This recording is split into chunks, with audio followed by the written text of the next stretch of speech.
ሌላ ኃይል ሲያርፍባቸው ይጠወልጋሉ። ሰውን በመልካችን እንደ ምሳሌያችን እንፍጠራ። እነዚያ የሞት ሽታ ሆነባቸው፣ ለእነዚያ ደግሞ የሕይወት ሽታ ሆነባቸው። የሚበላ ለሰው ሕይወት የሚሰጥ ክርስቲያኖች ወንጌል ማለት እኮ በፍጥረቱ ማስተማር አልፋና ኦሜጋ ለፍጥረት ሁሉ እጁን የዘረጋ ቸረኛ ነው። አልፋና ኦሜጋ በስመ አብ ወወልድ ወመንፈስ ቅዱስ አሐዱ አምላክ አሜን። መቃባ ከኒልማ ከነፉሩ ቁልቁሉ ዋቀቶክ አሜን። ከሁሉ በማስቀደም ሕያውና ቅዱስ አምላካችን እግዚአብሔር በምሕረትና በቸርነቱ ጊዜያትን ሁሉ ባርኮ ቀድሶ የሰጠን ኃጢአታችንና በደላችንን ሳይቆጥር በምሕረትና በቸርነቱ ለዚህ ሰዓት ያደረሰን የአባቶቻችን አምላክ ቅዱስ እግዚአብሔር ስለማይነገር ስጦታ ሁሉ ስሙ ከፀሐይ መውጫ እስከ ፀሐይ መግቢያ ድረስ ለዘላለሙ የተመሰገነና የተከበረ ይሁን። ለእናንተም እንደሚገባችው ሊቃውንተ ቤተ ክርስቲያን አባቶች፣ ካህናት፣ ወንድሞች፣ ዲያቆናት እግዚአብሔር በፍቅሩ የሰበሰባችው በተለይም ለዚህ ጉባኤ ምክንያት የሆናችሁን የ42ኛ የምስረታ በዓል ዓመታችሁን የምታከብሩ የሰንበት ትምህርት ቤት ወንድም እህቶቻችን ይህንን ታላቅ ጉባኤ ደግሞ የእግዚአብሔርን ቃል ለመማማር ስሙን ለማመስገን ከሩቅም ከቅርብም የመጣችሁ ሁላችሁ የጌታችን የመድኃኒታችን ኢየሱስ ክርስቶስ ልጆች በወደደን ከኃጢአታችን በደሙ ባጠበን በአንድ ልጁ በጌታ በኢየሱስ ክርስቶስ ፍጹም የሰላምታ ቃል ሰላም እላችኋለሁ። እንደምን ዋላችሁ? መቃ ቦፍታኬ ኢየሱስ ክርስቶስ ቲን ነጋኒ ሲጋፈጣ ከሞልተን አከሚዮነ ጌሰን አሜን። አምላካችን አባታችን ቅዱስ እግዚአብሔር እንደ ፈጣሪነቱ አምላካችን ብለን የምንጠራው እንደ መጋቢነቱ አባታችን ብለን የምንጠራው ቅዱስ አምላካችን እግዚአብሔር ስለማይነገር ስጦታው ስሙ ከፀሐይ መውጫ እስከ ፀሐይ መግቢያ ድረስ ለዘላለሙ የተመሰገነና የተከበረ ይሁን።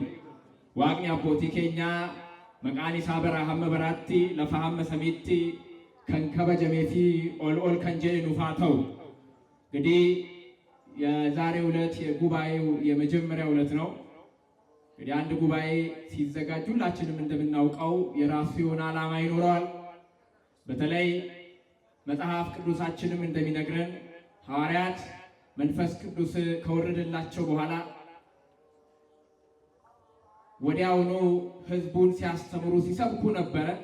በኋላ ላይ ግን ልባቸው በተነካ ጊዜ ሕዝቡ እንግዲህ ምን እናድርግ ነበር ያሉት። ስለዚህ የአንድ ጉባኤ የስብከተ ወንጌል መሰረታዊ ዓላማው የሰውን ልብ በመንካት ሰው ምን እናድርግ እንዲል ማድረግ ነው። ስለዚህ ክርስቲያኖች ሁላችሁም ወደዚህ ጉባኤ ስንታደም ሁላችንም የሆነ ነገር እናገኛለን፣ እግዚአብሔር ይናገረናል፣ እግዚአብሔር ያስተምረናል ብለን ነውና በእውነት አምላካችን እግዚአብሔር ቀድሞ ለነቢያት ኋላም በሐዋርያት ሲቀጥል ለሊቃውንት አበው እውቀቱን ጥበቡን ገልጦ ያስተማረ አምላካችን እግዚአብሔር ዛሬም በመካከላችን በእውነት በስሜ ሁለትም ሶስትም ብትሆኑ በስሜ ብትሰባሰቡ እኔ በመካከላችሁ እገኛለሁ ብሏልና በመካከላችን ተገኝቶ እንዲያስተምረን የእርሱ ቅዱስ ፈቃድ ይሁንልን። ዋቅኒ አቦቲ ኬኛ ጎፍታን ኢየሱስ ክርስቶስ መቃኮቲን ለመሰዲታ ተኒዮሊቲ ቀበምተን ጊዱ ኬሰኒተን አርገማ አኩመ ጀዴ ቁልቁሎተ ጊዱት አርገሜ አኩመ በርሲሴ ኑሌ ጊዱ ኬኘቲ አርገሜ አከኑ በርሲሱ አከኑ ትክሱ እየምኒሳ ኑፋተው እግዚአብሔር መልካም ፈቃዱ ከሁላችን ጋር ይሁን። እግዚአብሔር ቢወድ እግዚአብሔር ቢፈቅድ የምንማማርበት የትምህርታችን ርዕስ የሚሆነው የማይረግፉ አበቦች በሚል ይሆናል። አባቦወን ሂነርጫን ከንጀሩታ መተዱሪን በሉም ሰኬኛ ማለት እንጀረ ምን አልኳችሁ? እስቲ በሉ የማይረግፉ በሉ እስቲ አበቦች። በዚህ ርዕስ እግዚአብሔር ለወደደ እግዚአብሔር ለፈቀደ ጊዜ እንማማራለን። በእውነት እግዚአብሔር ቃል የወደቁትን ያነሳል፣ ያዘኑትን ያጽናናል፣ የሞቱትን ሙታን ከመቃብር የማስነሳት አቅም አለውና እግዚአብሔር ቃል እኛም ሳናውቅ ሞተን ሳናውቅ ተቀብረን በስብሰን ከሆነ አምላካችን እግዚአብሔር በቃሉ እንዲያነሳን የእርሱ ቅዱስ ፈቃድ ይሁንልን። አይታወቅም፣ ቆመንም ልንሞት እንችላለን። ክርስቲያኖች ሰው ሞተ የሚባለው ወደ መቃብር ሲገባ ብቻ አይደለም። ነፍስና ስጋው ተለይቶ በመቃብር ሲቀበር ብቻ አይደለም። እየሄደ በሁለት እግሩ እየተንቀሳቀሰ ብዙ ነገር እያደረገ ቆሞም ሊሞት ይችላል። ክርስቲያኖች አምላካችን እግዚአብሔር ሳናውቅ ቆመን ከሞትን በቃሉ እንዲያነሳን የእርሱ ቅዱስ ፈቃድ ይሁንልን።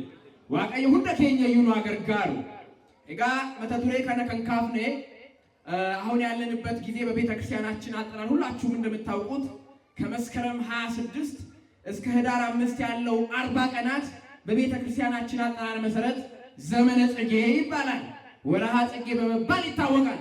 መን ክርስቲያና ኬኛ አክሞ በከሙ ፉልባነ ዲግደሚ ጃራ ካሴ አገ ሰዳሰ ቡልቲ ሸኒቲ የሮ አባቦ የቹላን ሞጋሱላን ዋይ አባቦ አከሱመስ ጎፍታን ኬኛ ኢየሱስ ክርስቶስ ዱብሮ ማርያም ወሊን አካ ኢየሩሳሌም ራገረ ብየ ግብጽ ዴሜ ኑቨርሲቲዎቹ መተዱሬ ከነ ወሊን የደሌሳን መነ ክርስቲያና ኬኛ ቁልቁሉ ያሬድ ይሰድጓ ጀደሜ ካፈሜ ረቲ መነ ክርስቲያና ኬኛ ኬሶ ጅሩቲ ከንዱበቴ ነጀቸከን እንግዲህ ቤተ ክርስቲያናችን በጣም በሚደንቅ መልኩ በጣም በሚለይ መልኩ ወቅቶችን፣ ጊዜያትን፣ ዘመናትን፣ ቀናትን እያንዳንዱን በሚገባና በሚገባን መልኩ እንድንረዳ ነገር እግዚአብሔርን ታስተምረናለች። ክርስቲያኖች በጣም ያስደንቃል። የኛ የቤተ ክርስቲያን ትምህርቷ ግጻዊያ ሁሉ በጣም በሚያስደንቅ መልኩ ምክንያቱም ወንጌል እንደዛ ነው። መጽሐፍ ቅዱስ እንደሚነግረን ጌታችን መድኃኒታችን ኢየሱስ ክርስቶስም እንዳስተማረን መጽሐፍት ላይ እንደተነገረው ሁሉ ሰማያት የእግዚአብሔርን ስራ ድንቅ ስራ ይናገራሉ፣ ምድርም እንደዛው።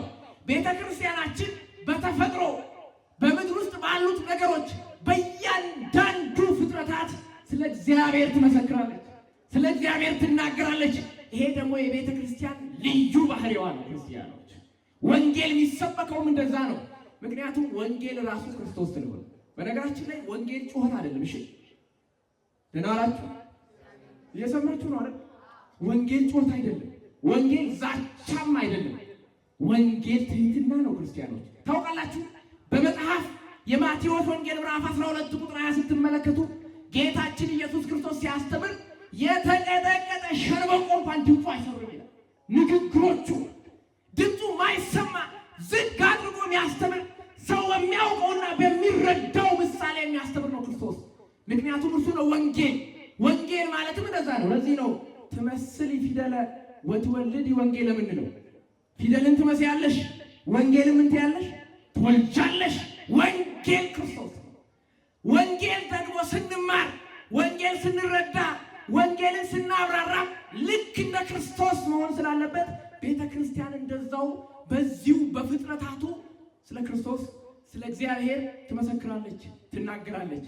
ከዚያ መካከል አሁን ያለንበት ወቅት ነው ዘመነ ጽጌ ብለን የምንጠራው ማለት ነው። አሁን ያለንበት ወቅት በቤተ ክርስቲያናችን አጠራር ዘመነ ጽጌ በመባል ይታወቃል። ሁልጊዜም እንግዲህ እንደምንማማረው ጽጌ ማለት አበባ እንደሆነ አሁን ያለንበት ወቅትም ደግሞ የአበባ ወቅት እንደሆነ ሁላችንም በየትምህርቱ በቤተ ክርስቲያናችን ስነ ስርዓት በማህሌቱም ስነ ስርዓት አበባን እያየን እንድንረዳ ታደርጋለች ቤተ ክርስቲያናችን።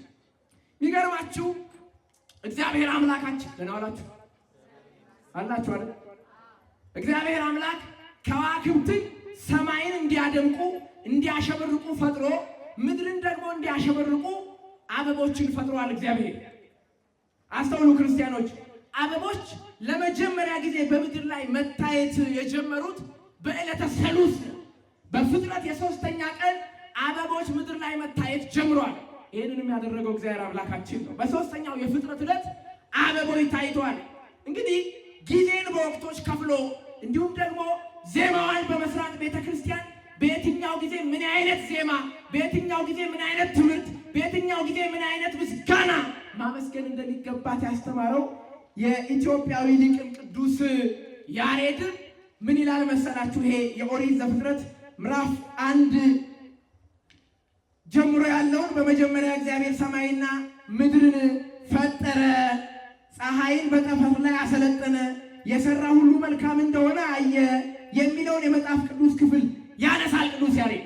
የሚገርማችሁ ምን ይላል መጽሐፉ? ዳግመኛ ምድር አበቦችን በየግንዱ ፍሬዎችን በየነገዱ ታውጣ አለ ይላል ኦሪት ዘፍጥረትን ሙሴ ሲጽፍልን።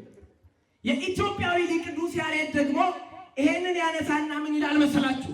እግዚአብሔር ሰውን በዕለተ ዓርብ የፈጠረው፣ አስተውሉ፣ ሰውን በዕለተ ዓርብ የፈጠረው ሰማይን በከዋክብት ምድርን ደግሞ በሚያሸበርቁ በአበቦች ካስጌጠ ሁሉን ካሟላ በኋላ ነው። ክርስቲያኖች ደህና ዋላችሁ አላችሁ አይደል? እግዚአብሔር ሰማይን በከዋክብት ምድርን ደግሞ በአበቦች ካስጌጠ በኋላ ሁሉን ካስተካከለ በኋላ ነው የፈጠረው። ቅዱስ ያሬድ ይሄን የፍጥረትን ታሪክ እያነሳ እንዴት አድርገው እግዚአብሔር ምድርን በአበቦች እንዳስዋበ ይናገራል። በጣም ያስደንቃል። ክርስቲያኖች ምድር አሁን ያለችበት ወቅት፣ አሁን ያለንበት ወቅት ላይ አበቦችን እንመለከታለን በምድር ላይ። ክርስቲያኖች ወንጌል ማለት እኮ በፍጥረቱ ማስተማር ማለት ነው። ስለ እግዚአብሔር ለዚህ ነው ጌታችን ኢየሱስ ክርስቶስ በተለያየ ምሳሌ ሰው በሚገባውና በሚገባው ልክ በመጽሐፍ ሲያስተምር ነበር።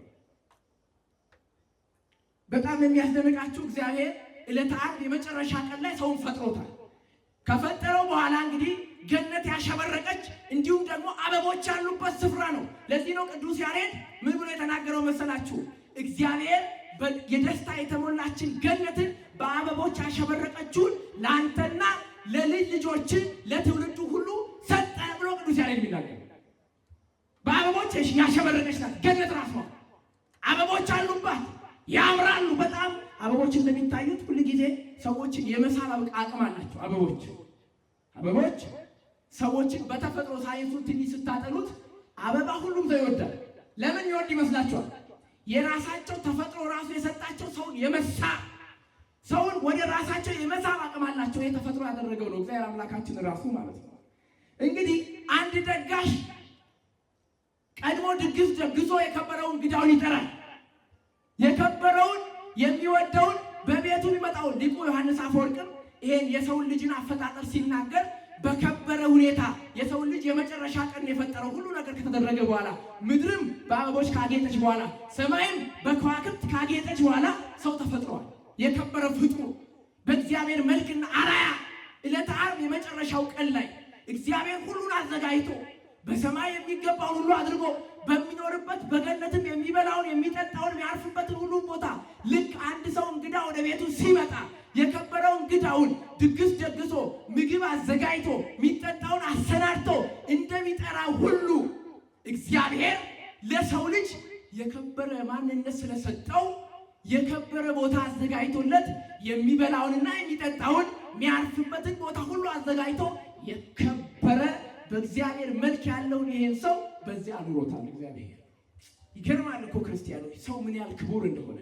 ኦሪት ዘፍጥረት ምዕራፍ 1 ቁጥር 26 ስትመለከቱ እግዚአብሔር ማለት ሰውን በመልካችን እንደ ምሳሌያችን እንፍጠራለን። ዋቀዮ ጉዱበቱ ሴራው ማቆና ተኮለኮ ሰዲቅ ደሚጃይሮ ዱብፍተን ዋቀዮ ኢልመናማ አከፈከኛው ፊት ኡቤጅ እንደ ምሳሌው እንደ መልኩ እግዚአብሔር ዘላለማዊ ሲሆን ሰውንም ዘላለማዊ አድርጎ ፈጥሮታል። እግዚአብሔር ቅዱስ ሲሆን ሰውንም እግዚአብሔር ቅዱስ አድርጎ ፈጥሮታል። ሰው አሁን እንዳለው እንዳይመስላችሁ፣ አሁን እንደተናቀው እንዳይመስላችሁ፣ አሁን ክብር አጥቶ በየቦታው እንደሚገደለው እንዳይመስላችሁ ክርስቲያኖች። አሁንማ መልኩን ቀይሮ ሌላ ሆኗል። ሰው እንደሚሞተው የከሌ ሞተ ተብሎ እንደሚዘገበው አይነት እንዳይመስላችሁ። ሰው ክቡር ነበር፣ የእግዚአብሔር መልክ ነበር። ቅዱስ ጳውሎስ እንደሚነግረን በዚህ በቆሮንቶስ መልእክቱ ላይ የእግዚአብሔርን ቤተ መቅደስ ያፈረሰ ሰው ምን ያህል ቅጣት እንደሚገባው ይናገራል። ሰውን መግደል የእግዚአብሔርን ቤተ መቅደስ ምን ማለት ነው? ማፍረስ ነው። የእግዚአብሔር መልክን ማጥፋት ነው። ክርስቲያኖች ደህና ዋላችሁ? እየሰማችሁ ነው አይደለም? በጣም በሚገርም መልኩ እግዚአብሔር ሰውን በተለየ ሁኔታ አክብሮ አልቆ የፈጠረው ኢልሚነማ አዱኛ ከነ ሁንዳፉ ይከል ለዓለማችን ሁሉ ትርጉም የሰጠው ሰው ነው። በነገራችን ላይ ዮሐንስ አፈወርቅ ሲናገር እንደሚታወቃላችሁ እግዚአብሔር ውሃን ፈጠረና መጠማትን ደግሞ ሰው ውስጥ አደረገ ይላል። ውሃ ትርጉም የሚኖረው ሰው ሲጠማ ነው ማለት። ያለ ሰው እዚህ ዓለም ላይ ምንም ነገር ትርጉም የለው። ለዚህ ነው እግዚአብሔር በዕለተ ዓርብ ሰውን የፈጠረው በመጨረሻው ቀን ሁሉን እንዲገዛ። ዋቀዩ ብሻኑ ሜት ኤቦቹ ሆነ በኬሰ ጎሬራ ነማጃይባ ብሻን ከዲካ አርገቱ ለምን ይወጅራቱ ለእቱ እግዚአብሔር መዓዛ ያላቸውን ነገር ፈጠረና ማሽተትን ደግሞ ሰው ውስጥ አስቀመጠ ይላል። መዓዛ ያላቸው ነገሮች ትርጉም የሚኖራቸው ሰው ሲኖር ነው። ኢልሚነ ማዮጅራት አካማ መንታራ ነጀፈው ከነሚት ዋቀዩ ከዱቤ ሰው በሰኒፊስ ሚት አሁን እንደምናየው እንዳይመስላችሁ ክርስቲያኖች የሰው ሕይወት እንደዚህ በቀላሉ የሚያልፍበት እየተለቀመ ዝም ብሎ የሚገድልበት በተለይም ክርስቲያኖች በተለይም የክርስቶስ ተከታዮች በተለይም እርሱን ለመምሰል የሚተጉቱ እንደሚገደለው እንዳይመስላችሁ ክርስቲያኖች።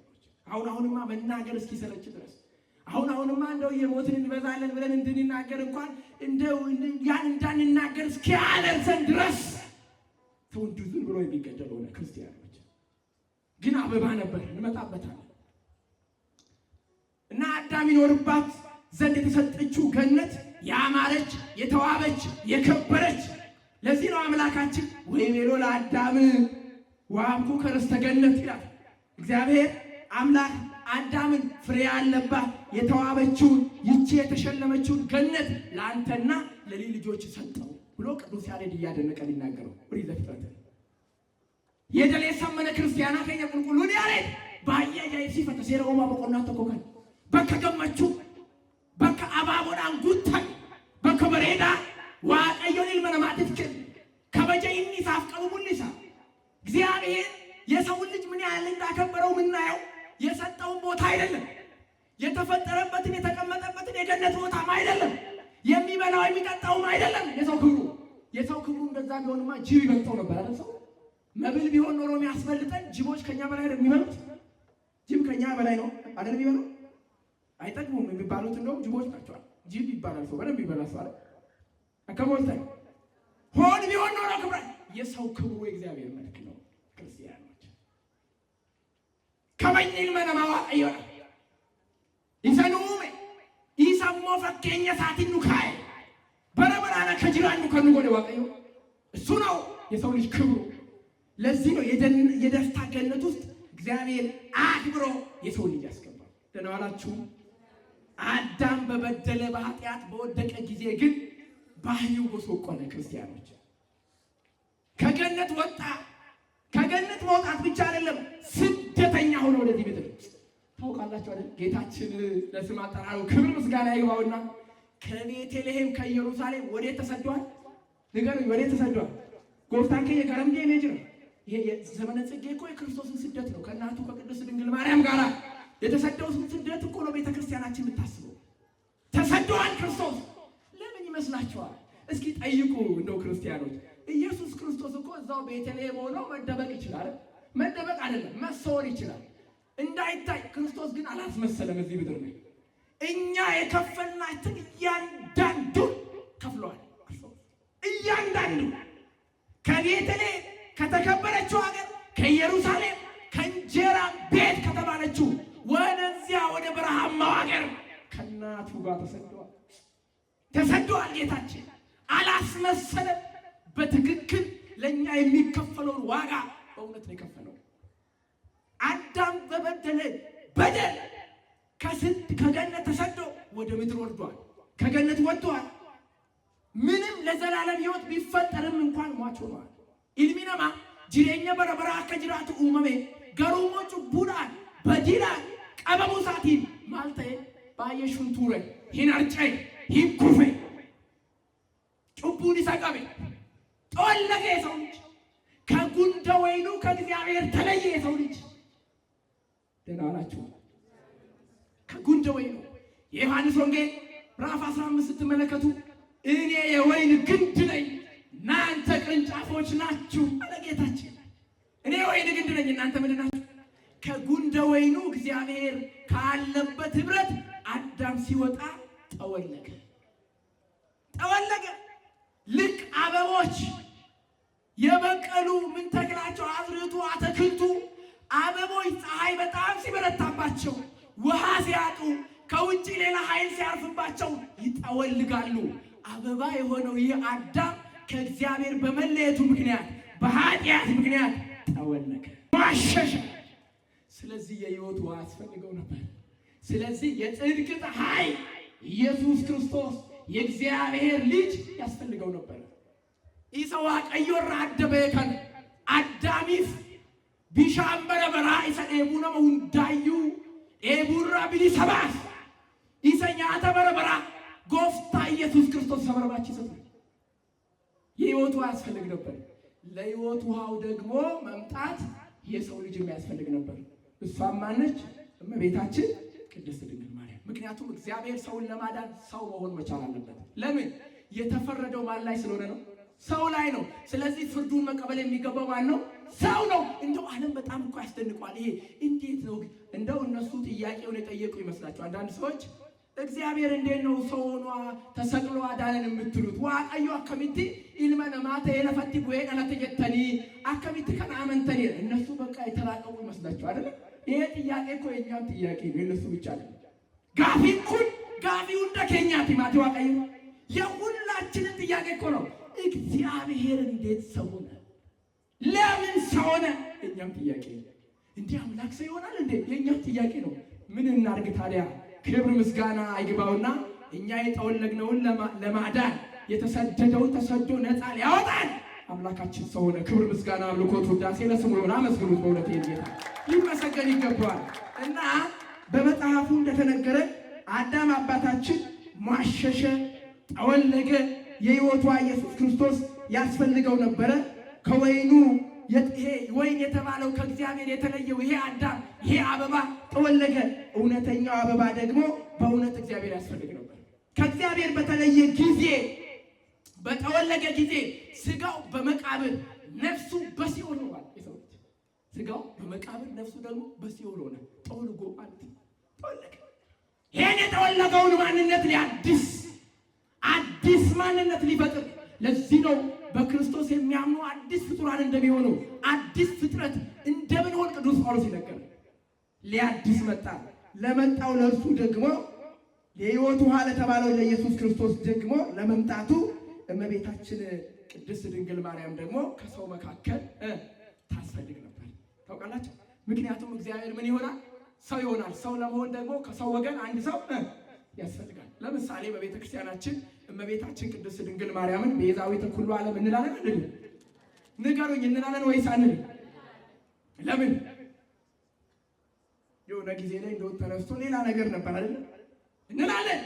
ቤዛዊተ ኩሉ ዓለም የምንለው ለምን መሰላችሁ?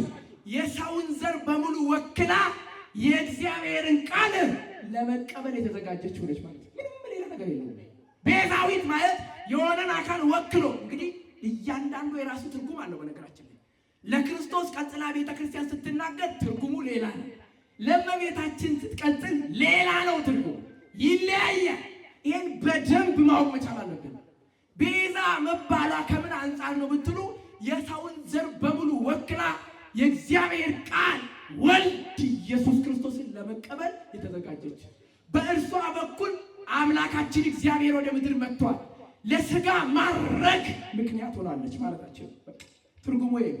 የሆነ ነገር ቤተክርስቲያን ስትናገር መጠየቅ ያለባት ቤተክርስቲያን አይደል? ምን ማለት ፈልጋችሁ ነው እንጂ እንዲህ ማለታችሁ ነው ብሎ ትርጉም መስጠት ልክ አይደለም እንጂ ተሰቅላለች ሞታለች ማለት ነው በፍጹም የቤተክርስቲያን አይደለም። የሰውን ዘር በሙሉ ወክላ እግዚአብሔርን ቃል ክርስቶስን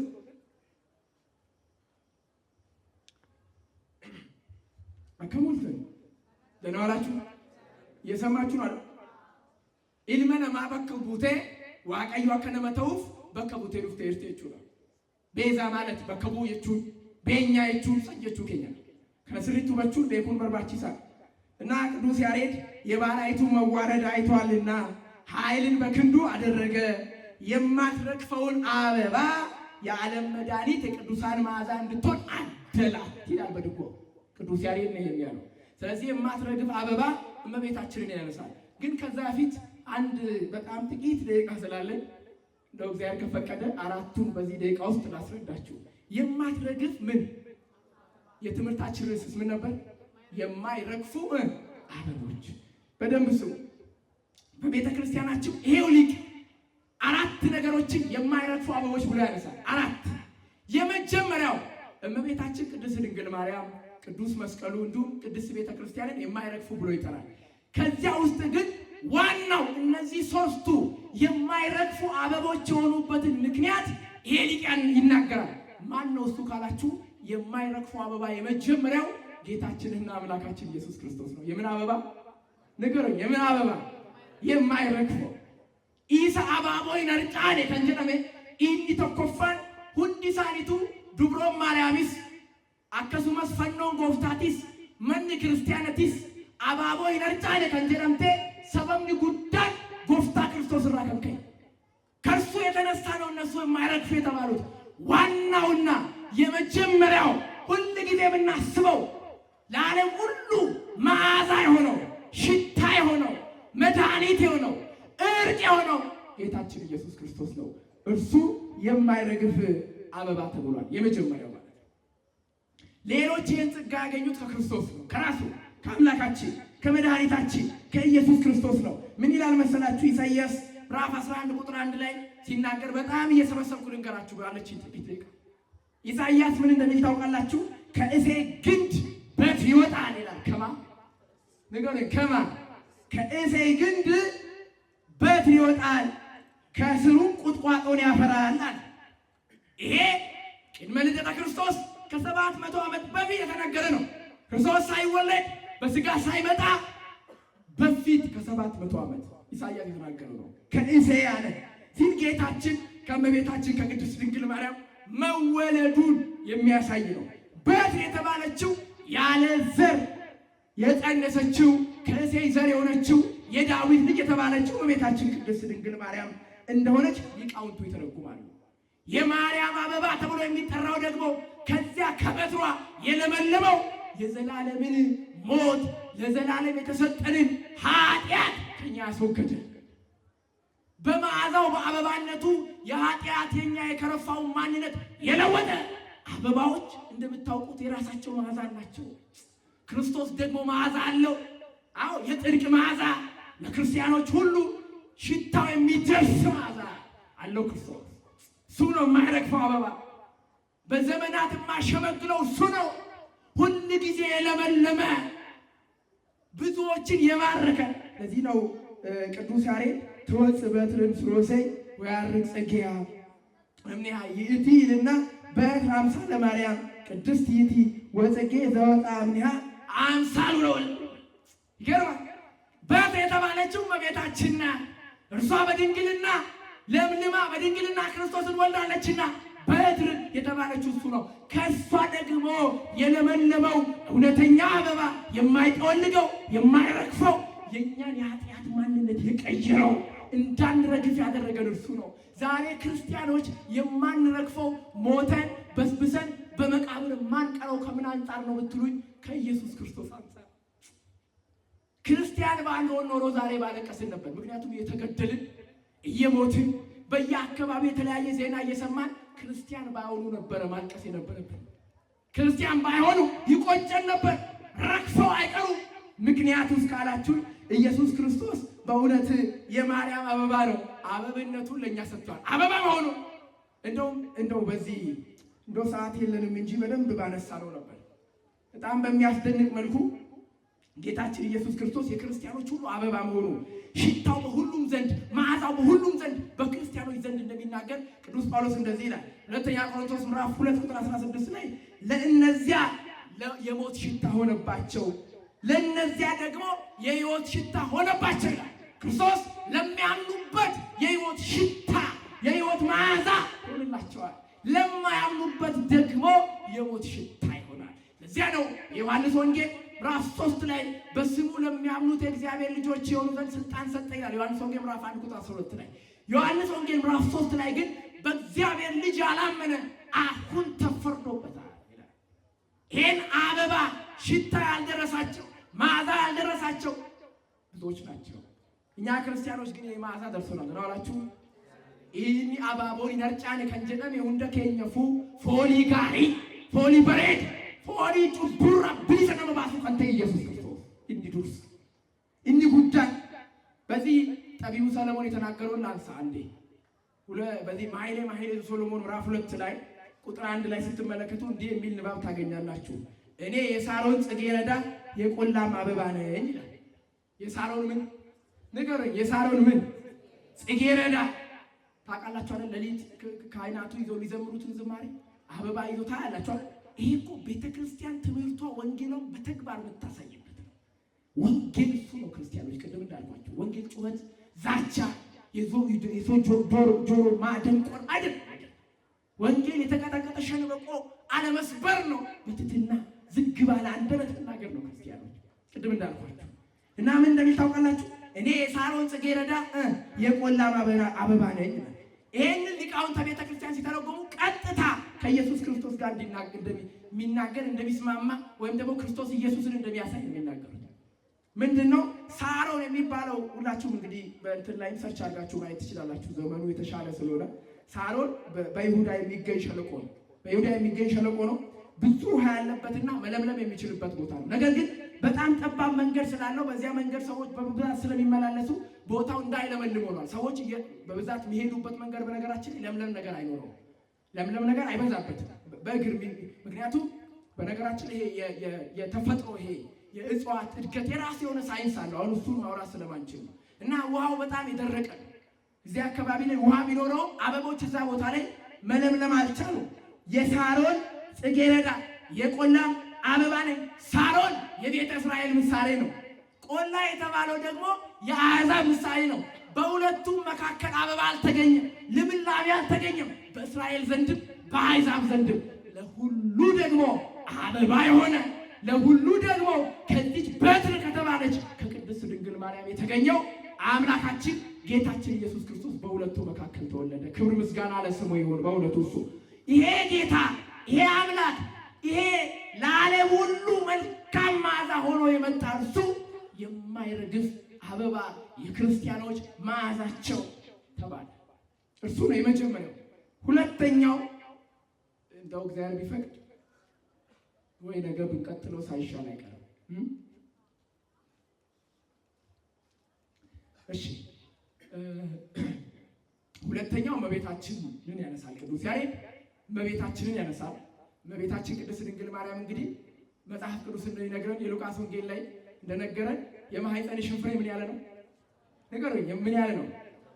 ማልከንተ ከኤፒፋሜት ፍሬን ገዳሜ ሰኬቲ ከማልቴራ ከኤፒፋሜ ፍሬ ከንጀዳሜ በከራ አርገሜ ቀበይቹ ጎፍታን ኢየሱስ ክርስቶስ ፍሬ ጀናን ኢሼን አባቦዳይ ፍሬ ካለው ክርስቶስ የዓለም ሁሉ መድኃኒት ካለው ክርስቶስ የመድኃኒትና ፍሬ ካላት እመቤታችን ቅድስት ድንግል ማርያምን አበባ ካለ ክርስቶስ ደግሞ ፍሬ። ሁላችን ሁሉ ጊዜ የምንመገበው እውነተኛ ፍሬ፣ ቤተ ክርስቲያን ሁሉ ጊዜ የምንሰጠን እውነተኛ ፍሬ፣ የሚበላ ለሰው ሕይወት የሚሰጥ ስጋዬን የሚበላ ደሜን የሚጠጣ የዘላለም ሕይወት አለ። ከንፎም ኮኛት ከዲገ ኮዱጉ ጅሬኛ በረበራ አቀባይ ወፍታ ጅሬኛ በረበራ ፍሪ ከነ ፍሬ ድብሮ ማርያም ኢሼንሞ አበባ ዮካን አባቦ ጀቴ በነ ክርስቲያን አከኛ ካፍቲ አባቦቱን ከኒርጫይ ቁልቁሉማን ኢሼ አከሱማስ immoo durbummaan ishee kan hin arcaan haadholii akkuma beektan yeroo ijoollee dhalanu durbummaan qaban yeroo fuudhanu durbummaan qabaatan dubroon maariyaam garuu gooftaa yesus ክርስቶስ የጉዴስ ሰነ ድረስ ሰነ ቦደስ dubroon maariyaam bara baraaniyyu durba kan taate አባቦን ይነርጫን ከንጀረምተ እዚህ ቤተክርስቲያናችን እመቤታችን እንዲሁም ደግሞ ቅዱስ መስቀሉ እንዲሁ ቅዱስ መስቀሉ የክርስቶስ መስቀልን የማይረግፍ አበባ።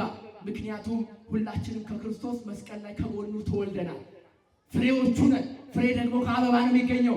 አምላካችን ክርስቶስ በመስቀል ላይ ቤተክርስቲያንን ወልዷታል እና መስቀሉ የማይበሰብስ እንዲሁም ደግሞ የማይረግፍ አበባ ነው። ለዚህ ማሳያው ደግሞ ዕፀ መስቀሉ ለዘመናት ለ300 ዓመት ሙሉ በዚያ በቆሻሻ ውስጥ ተቀብሮ እያለ ደግሞ ከ300 ዓመት በኋላ ደግሞ ወጥቶ አይደል ቅዱሱ መስቀል የመከራው ምልክት ክርስቶስን የሚያሳይ ያ ራሱ መስቀሉ የማይረግፍ። አንዳንዱ ደግሞ ይሄንን የመስቀሉን መንገድ የክርስቲያኖችን መንገድ ለማጥፋት ሲወጡ ሲለፉ ታያላችሁ።